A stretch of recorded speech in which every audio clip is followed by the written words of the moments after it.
1973, Florida resident Jim Spink claimed to have begun habituating a Sasquatch. Take it as you will, here's part 4 of his story. Please support this channel by subscribing and leaving comments. Stay well, stay safe.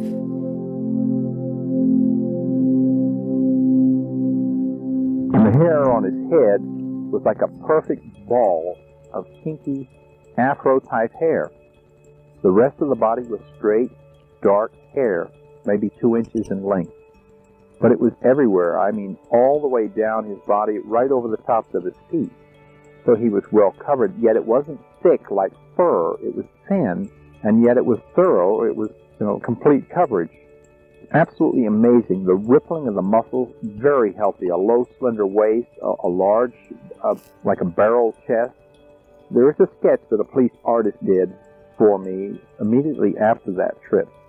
And it's a very good depiction from my memory of what I saw that evening. Well, he was gone. And my heart is pounding again, and it takes another 20 minutes for me to relax. And I realized at that point, that's it. I'm done, all through, finished.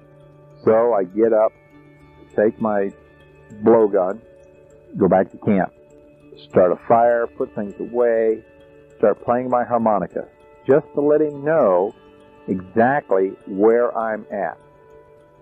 Another half hour goes by, and then he shows up in the lime grove again, right at the very edge, that little hump where I tried to get the footprint on the far side of the ficus tree, and he's standing there. Now, I know where he's standing because of his voice. I can hear exactly where he's at.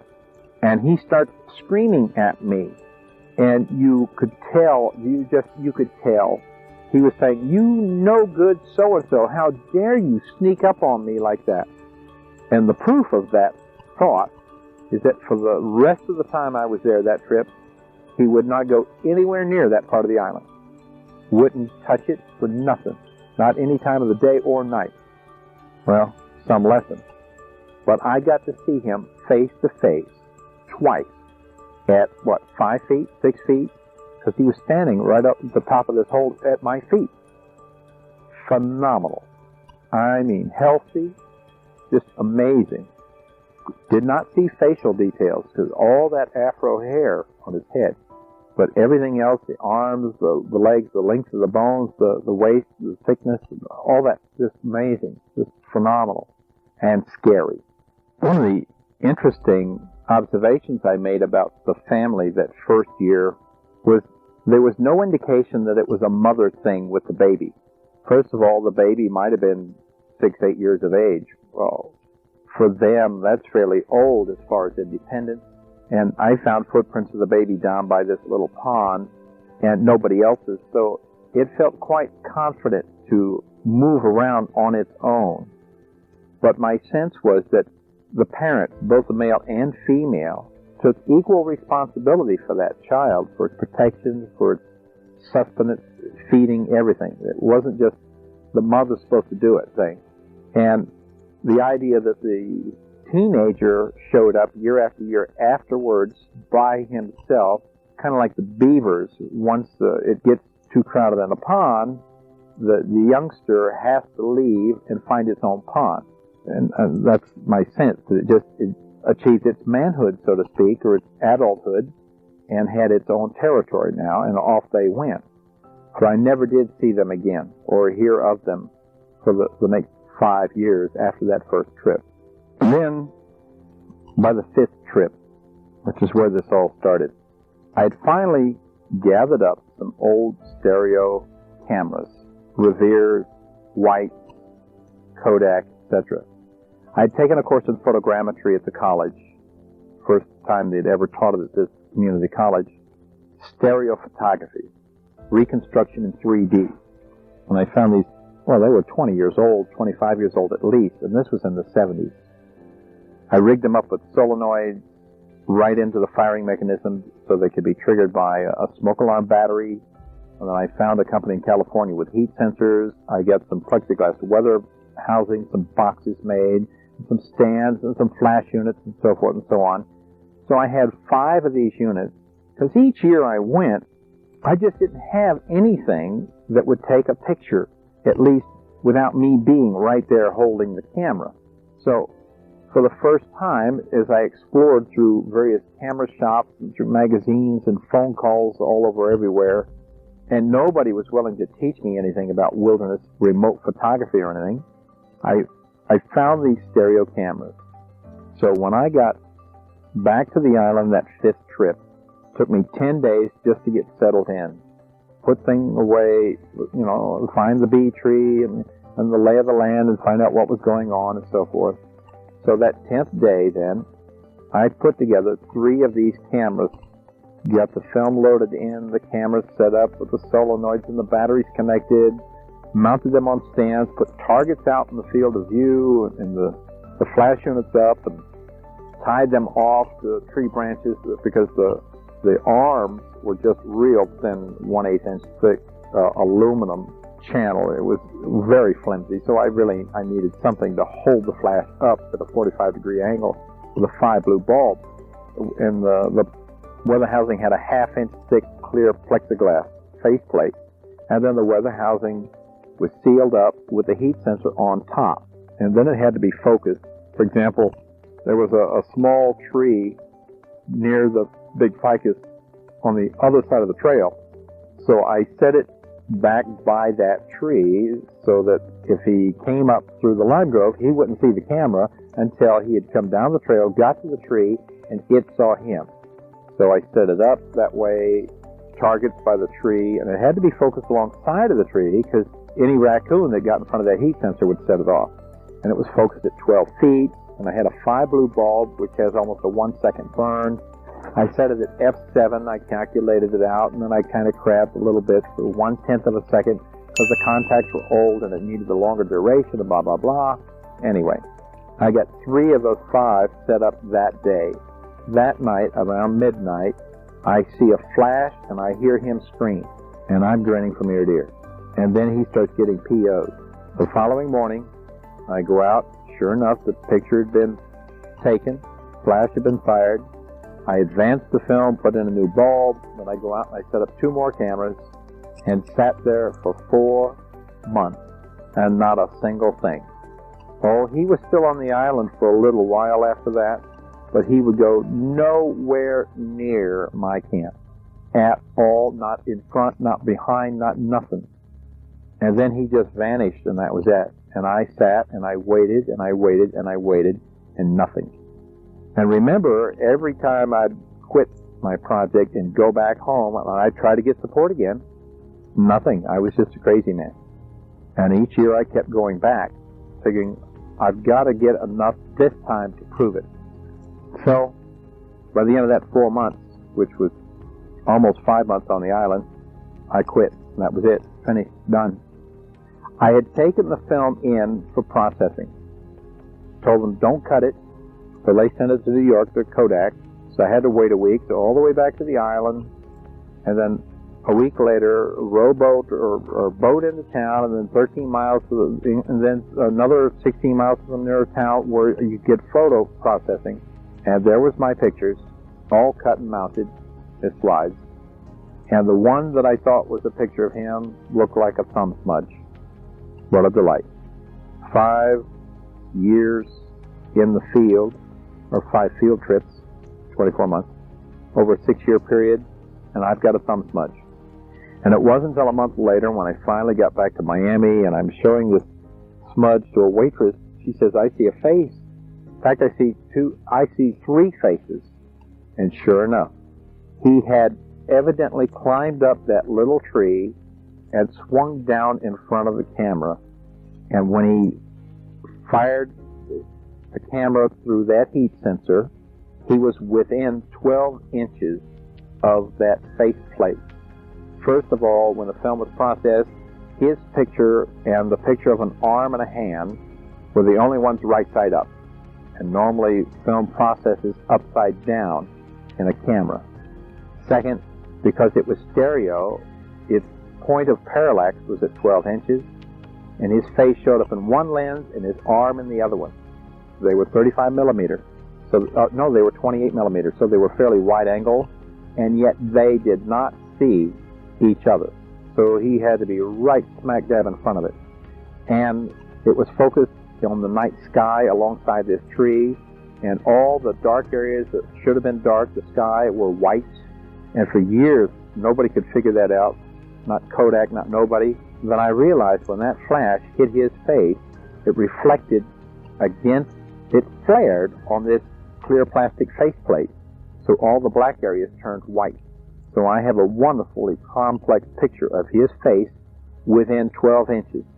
And the last one, the one down in the corner, shows his lips pulled apart and his teeth showing. It is just phenomenal. And one day, somebody's actually going to bother to really analyze this picture, digital, computer analysis, whatever, and they're going to see the details of his face. And it's just fantastic. In the meantime, it looks like a thumb smudge. At least they wanted to be sure that I was asleep, if they were going to come prowling around and take a look-see. So I should imagine you might be able to catch them most any time of the day or night. But that's anybody's guess for certain. All right, let's talk about you. You're fascinated with Bigfoot. You want to go find one. You want to see one. You want to explore. You want to hunt. You want to chase. You want to capture. Whatever. And what can you expect? Well, first of all, you've got to realize that there are very vast territories. In the Pacific Northwest, you're talking 275,000 square miles. So you've got to figure out where to be when. And even then, it won't do much good if they're standing 10 feet away from you and behind a tree. So you've got to figure out how to resolve that too. But you've got to decide or figure out where to be and specifically when, at a particular moment, not just a particular month of the year. And then figure out, maybe, how to get them to come out in the open somehow. And then, if you've got that licked, then how you're going to communicate with them, capture them, or whatever it is you're desiring to do. Many, many, many people have done this for many, many, many years, and they've spent thousands of hours beating the bushes, so to speak. And for naught, pretty much. I would suggest, as in hunting, if you're going to be out, keep your thoughts clear. Don't be thinking in terms of capturing and killing or hunting or any of that. They will hear you. So don't do it. Same way with deer, they know you're coming. It's only like if you're in a blind and your mind is clean and you're not thinking about anything, you're just sitting there absolutely quiet in mind and body, the deer will walk right in. But otherwise, if you're thinking about them, they will hear you, and you can stand there all day long and do nothing. Okay? All right, so let's say you've done all this, and you've succeeded. You've actually got one. Well, you're looking at the Hall of Fame, the Guinness Book of Records, right? Well, you're going to have some small problems. First of all, some areas, some states, like the state of Washington, has declared them an endangered species. Second of all, you're going to have to deal with the law, meaning that chances are very good it's going to get confiscated from you. So you're going to hide it and keep it to yourself. Well, there goes your public recognition, so forth and so on. And this has supposedly happened before. There's been a few frauds perpetrated, in which one such was supposedly kept in a block of ice. It wasn't long, Ivan Sanderson uncovered the hoax of that. But then you're going to have all kinds of other things go on too. Somebody's going to want to dissect it, so forth and so on. You'll see how it ticks. Then you've got to deal with your own moral issues, etc. Maybe, like some folks, you could care less. And then there's the rewards and lots of money and everything else. Well, I can wish you the best. My personal feeling is, just leave them be. They don't need us. We don't need them, really. Unlike us, they're free. And they deserve their freedom. If you want to interact with them like you might want to interact with the dolphins in the sea, that's fine. Go out and commune with them. Talk with them. Meet them if you can. Share with them whatever you wish. But there is nothing in particular to be gained by catching one and or dissecting it. Because all you're going to discover is a man. Oh, well, there's this little difference here and that little difference there, and the endocrine system works this way, and blah, blah, blah, and how healthy it is, and so forth and so on. But you're not going to learn anything especially new. They're just people. And history has told stories of them forever. In fact, one of the reasons that I went and did this is because I have this sense about me that if it's a legend, and it has survived through whatever, hundreds or thousands of years, there is in fact something behind that legend, something that is quite real, tangible or otherwise. And in this case, I found the truth of that. See, for me, the goal was to discover myself, to discover the nature of mankind, and that I did achieve. And even though for many years I resented being rebuffed by the world, so to speak, that's been my own private making, and something that I've had to resolve within myself, part of the ego, etc. So, where do we go from here? Well, for me, there are other dimensions of mankind. Bigfoot was the first step for me in this adventure of learning and understanding. And even though they still fascinate me, they are wonderful people. I'm not in physical pursuit of them any longer. Make a movie? Sure, why not? Go out and do it again? No, thank you. It's an arduous task. There's months and months and months, for example, of just sitting around doing absolutely nothing. It may seem very glorious, but it's not. And those times when you do hear them fishing or talking to each other, it's ecstatic, but they are very rare. And there isn't a whole lot of glory attached to it anyway, except the glory you feel inside of yourself and knowing something that nobody else knows, experiencing something that nobody else has experienced. That is the true reward. And if you're not willing to live with that, then you're in for a very hollow surprise. In conclusion, I'd like to play for you some recordings made of Jen, alias Bigfoot, in 1979, in which I had tried to set up 2 cameras in beer coolers, and when he showed up, he started to stalk them. And this is how he responded to these intrusions.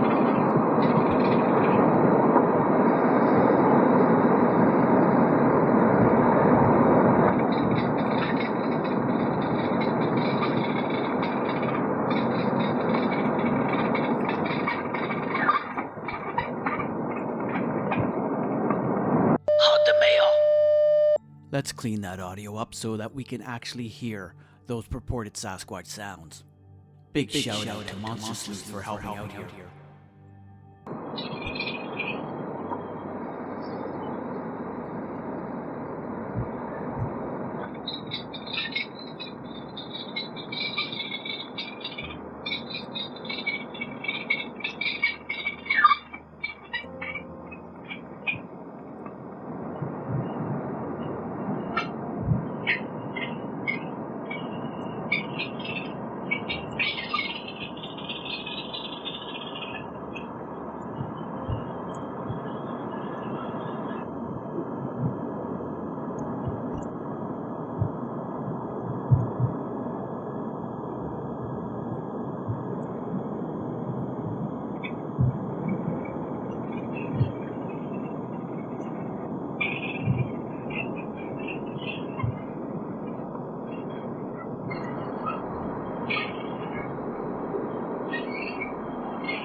What are your thoughts on the purported Sasquatch vocalizations?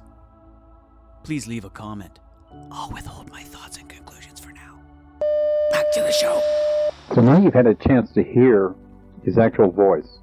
One thing that's rather unusual about this recording, as I recall it from years past, is just how long he continues to go on and on and on. Almost always, their vocalizations are very short, very brief.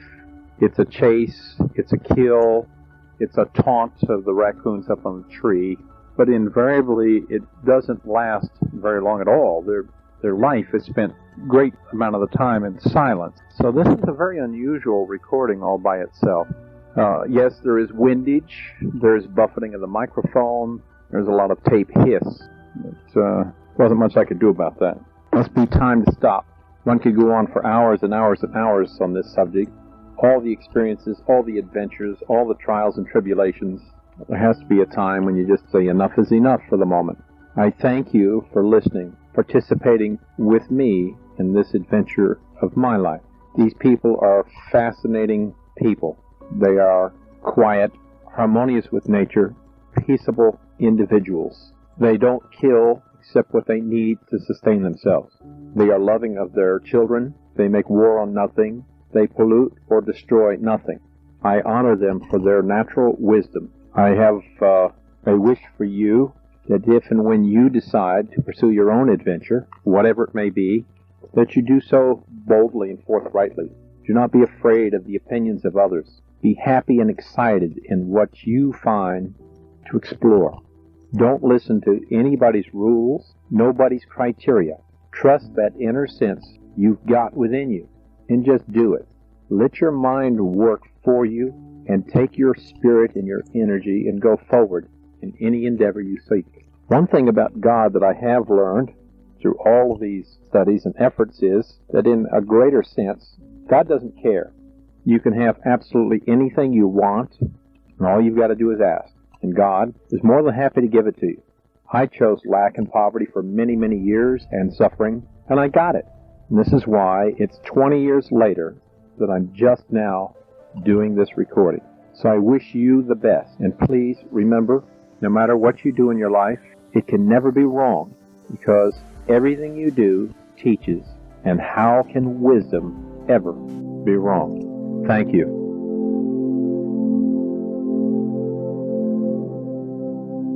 If you're enjoying all this rare and unique content, please show your support by subscribing and leaving comments. Stay safe, stay well.